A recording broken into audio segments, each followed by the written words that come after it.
Hello friend, मैं कल्पना सिंह चौहान।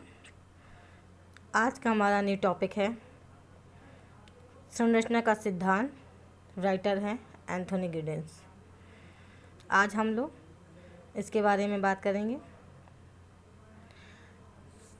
तो फिर हम लोग रीड करते हैं। संरचनाकरण के सिद्धांत के निर्माता एंथोनी गिडेंस हैं। यह सिद्धांत संरचनाकरण के सिद्धांत के नाम से जाना जाता है। इन्होंने प्रकारवाद, मार्क्सवाद, संरचनावाद, प्रघटनावाद, प्रतीकात्मक अंतर्क्रियावाद और भूमिका सिद्धांत को अस्वीकारा है। संरचनाकरण के सिद्धांत के निर्माण में इन्होंने अंतर्क्रिया के उद्देश्य भिन्न भिन्न नहीं, वे भी यथार्थता की खोज करना चाहते हैं और खोज में समकालीन आधुनिक सिद्धांतों के अपर्याप्त मानते हैं। हम समाज की संरचना, स्ट्रक्चर और कर्ता, एक्टर की क्रिया अलग करके नहीं देख सकते। संरचना व्यक्ति को प्रभावित करती है और व्यक्ति भी संरचना को बनाता है और बिगाड़ता है और पुनः फिर बनाता है। इस अर्थ में व्यक्ति के लिए संरचना की बाहरी वस्तु नहीं है, यह संरचना तो व्यक्ति की उपज है। ऐसा ही कुछ गिडेंस ने अपने सिद्धांत में कहते हैं। संरचनाकरण का मतलब हुआ यदि कोई बनी हुई वस्तु नहीं, व्यक्ति अपने व्यवहार द्वारा इसे बनाता है, संरचना का तरह जुड़ा हुआ है। यह एक प्रक्रिया यानी संरचना बराबर चलती रही है। इसी कारण संरचना का बनाते रहना कहा है। अब हम आपको एक्सप्लेन करके बताते हैं। संरचनाकरण मतलब स्ट्रक्चर। हमारा समाज जो संरचनाकरण हुआ है या बना है, वो काफ़ी कुछ धारणाओं, चीज़ों से बना है।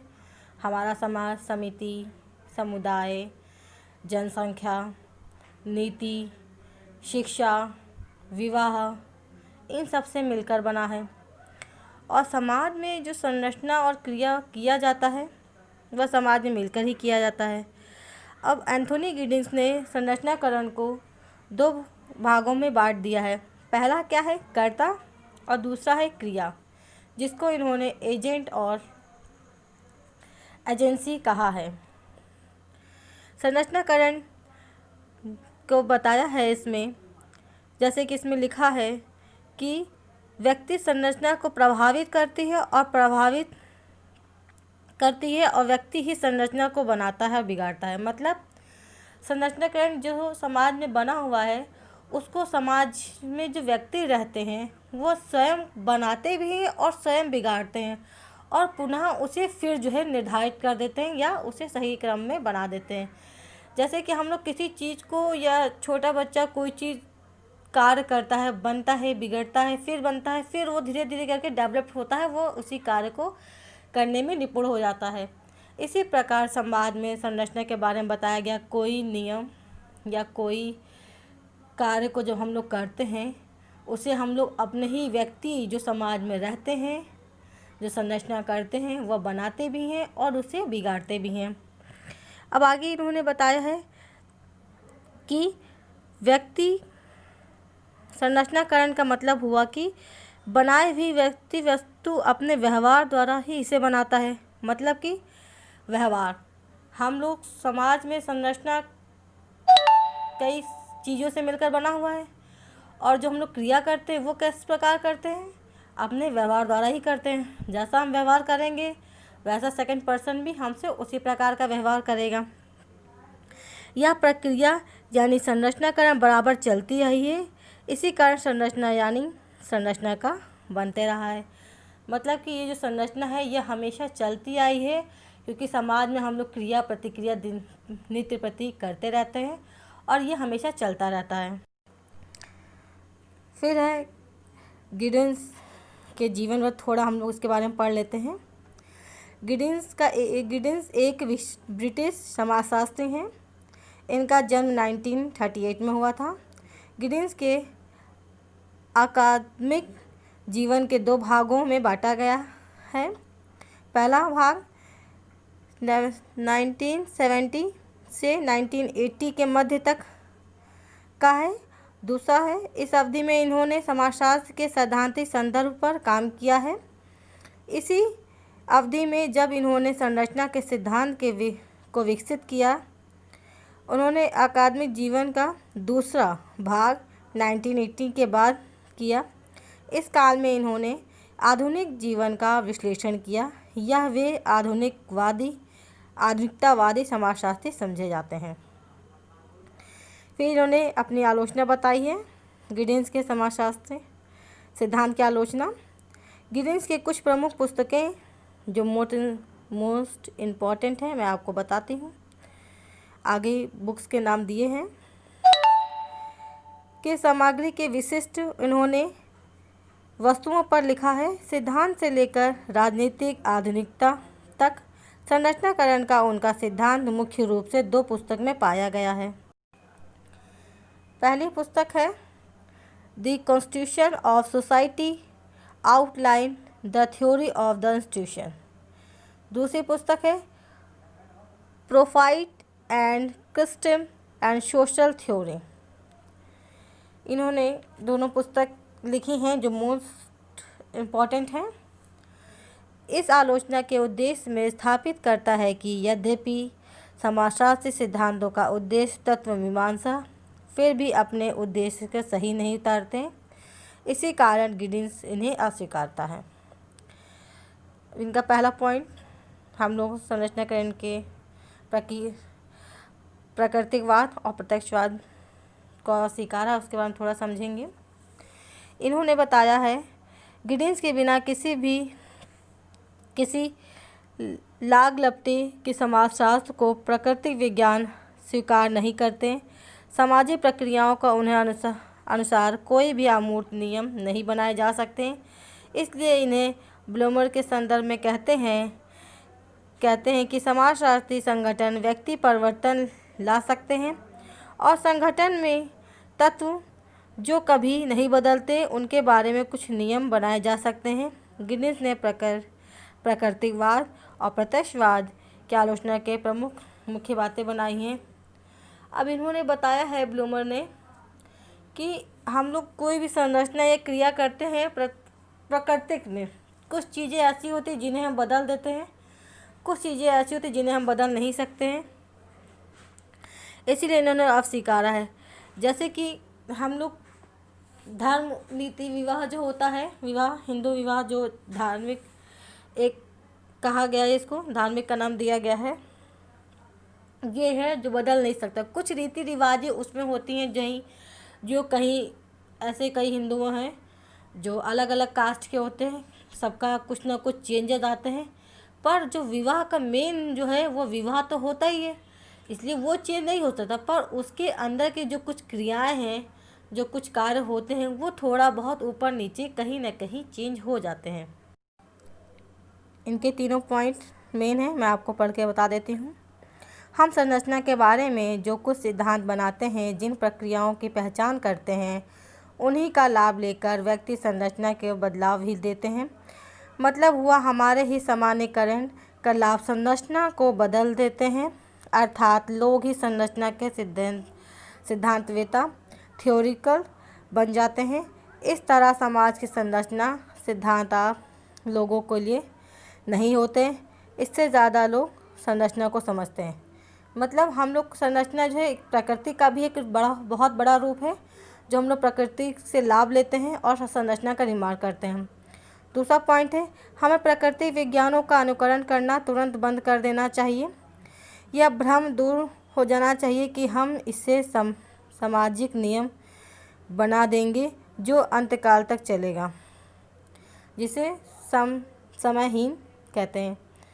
तीसरा पॉइंट है, यह बहुत साफ हो जाना चाहिए कि सामाजिक सिद्धांत की ऐसी वस्तु जो इस संसार के बाहर हो, समाजशास्त्रीय जिन तथ्यों को सामाजिकता सिद्धांत के माध्यम से जानता है उसे आम आदमी वैसे ही जानता है, क्योंकि यह समाज से जुड़ा हुआ है। अब नेक्स्ट हमारा हेडिंग है समाजशास्त्रीय दोहरेपन का निराकरण। मतलब आपको मैं समझा दूँ दोहरीकरण का निराकरण। मतलब एंथोनी गिडिंस ने समाज में जो संरचना पाई उसको दोहरीकरण का इसलिए नाम दिया है क्योंकि कहीं ना कहीं हम लोग जो व्यवहार या संरचना करें उसमें दो प्रकार के दोहरापन अवश्य पाया जाता है, क्योंकि हम समाज में बाहर किसी और तरीके से वार्तालाप या क्रिया करते हैं और घर में हम किसी न किसी और तरीके से क्रिया करते हैं। आगे मैं इसको रीड करती हूँ। यह दोहरेपन समाज की सच्चाई को पूरी तरह से समझने नहीं देता है। इसी कारण इस सैद्धांतिक दोहरेपन का सिद्धांत निरस्त करते हैं। इनकी संरचनाओं की प्रक्रिया ऐसी है जो यह बताती है कि व्यक्ति समाज सूक्ष्म आय दोहरेपन नहीं थे, यह वास्तविकता में दुविधता है। संरचनाकरण के नियम में उपनियम, रीति रिवाज और कायदे कानून दैनिक जीवन के काम कारण में लाए जाते हैं। वे संरचना की प्रक्रिया जो अपनी भागीदारी करते हैं, लेकिन यह समाप्त नहीं होता। भागीदारी के साथ संरचना के नियम उपनियम में बदलाव भी लाते हैं। मतलब कि इन्होंने बताया है कि जो हम लोग समाज में क्रिया प्रतिक्रिया नियम उपनियम करते हैं उसमें जो है हम लोग संरचना के प्रकृति द्वारा करते हैं और उसमें हम लोग कभी न कभी किसी न किसी प्रकार से बदलाव भी लाते हैं और बदलाव नहीं भी लाते हैं। मतलब हम जो प्रतिनिधि जो कार्य करते हैं, जैसे कि मैंने आपको पहले भी एग्जांपल दिया था कि एक हम लोग स्ट्रक्चर बना लेते हैं ना दिन भर का, कि हमें ऐसे उठना है, ऐसे कार्य करना है, ऐसे कॉलेज जाना है, ऐसे बच्चों को पढ़ाना है, खुद पढ़ना है। तो ये उनका डेली का रूटीन हो गया जिससे बदलते नहीं हैं। अब उसमें बीच में बदलाव हम कैसे लाते हैं? जैसे कि टीचर एक है, वो स्ट्रक्चर उसका दिन भर का बना हुआ है, संरचनाकरण किया हुआ है कि हम ऐसे जाएंगे, ऐसे उठेंगे, बट वो उनमें से टाइम निकाल के कुछ बच्चों को ट्यूशन देते हैं जो वो थोड़ा सा बदलाव लाते हैं। यही बताया गया है। फिर आगे है प्रकारवाद उद्विकास की आलोचना। ये भी इम्पॉर्टेंट है। प्रकारवाद का आग्रह करता है कि मनुष्य की आवश्यकताओं को पूर्ति के लिए संरचना के अस्तित्व बराबर बना रहता है और उद्विकास से स्थापित करता है कि आधुनिकता पर पहुंचने के लिए समाज के उद्विकास को बराबर होता है। देखा जाए तो प्रकारवाद ही सभी सिद्धांत वस्तुतः उद्विकासीय सिद्धांत है। मतलब प्रकारवाद ने बताया है आधुनिकता पर जाने के लिए, मतलब मॉडलिटी होता है, फिर पोस्ट मॉडर्निटी होता है। आधुनिकता पर जाने के लिए प्रकारवाद की संरचना को बनाए रखने के लिए बहुत ज़रूरी होता है। फिर तीसरा पॉइंट है, नेक्स्ट पॉइंट, अंतःक्रियावाद सीमाएं। अब इसका आप हेडिंग से ही समझ गए होंगे ना। सीमाएं, अंतःक्रियावाद मतलब लिमिटेड अंतःक्रिया इंटरेक्शन जो हम लोग करते हैं। इसमें भी एंथोनी गिडिंस ने दोहरेपन का समर्थक उसका लोकप्रिय मुहावरा व्यक्ति बनाम संरचना। अंतःक्रियावाद में गिडिंस एक दोष पाते हैं। इस सिद्धांत में प्रक्रिया मोटिवेशन को कहीं अर्थपूर्ण स्थान नहीं है।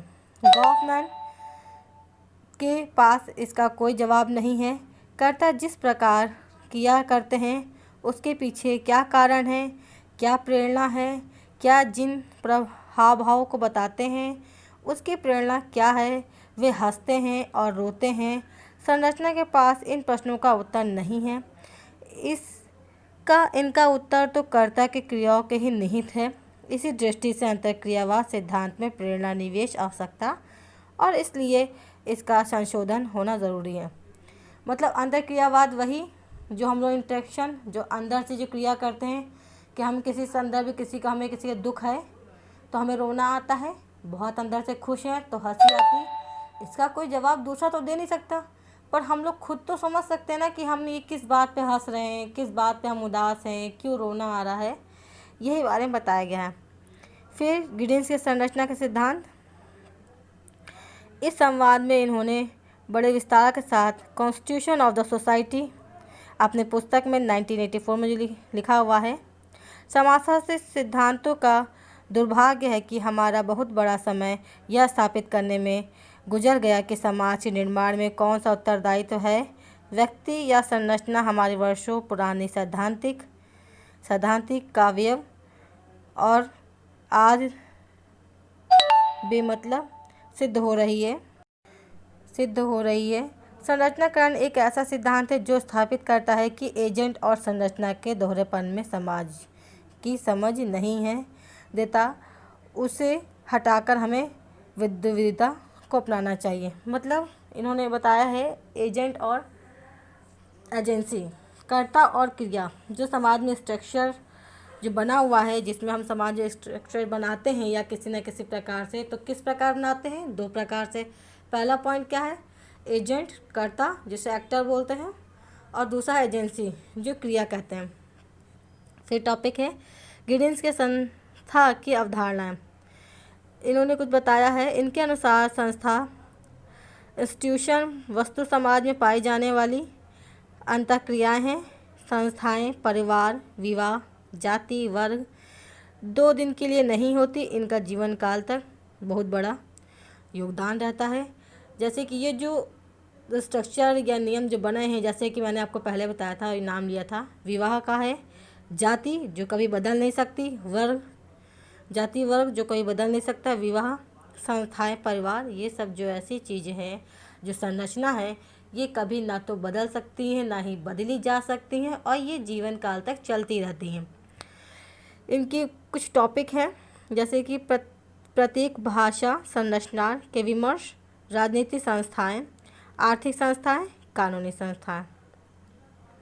अब इनका टॉपिक है एजेंट संरचना का दोहरापन, एजेंट स्ट्रक्चर डिविजन।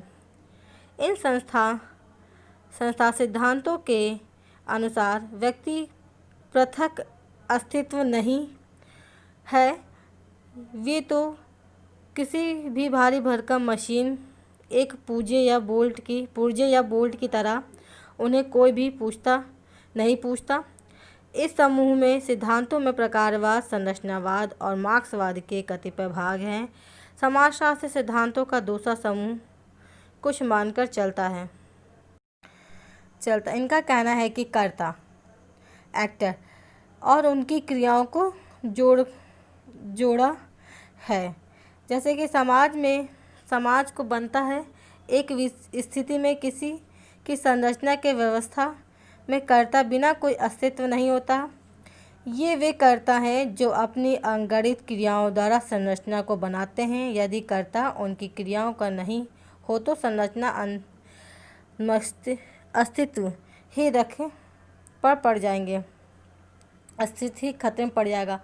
मतलब हम लोग जो क्रिया करते हैं, स्ट्रक्चर बनाते हैं, कर्ता एक्टर जो होता है, अगर हम उसके बारे में सोचेंगे नहीं, उसका ध्यान नहीं देंगे, तो हम लोग को ये बहुत मुश्किल हो जाएगा। जो कर्ता एक्टर करता है, जब किसी नाटक का रोल करता है, तो उसको पहले ही पूरे नाटक की प्रक्रिया को समझना पड़ता है, तब वो किसी न किसी प्रकार को उसको समाज में रखता है।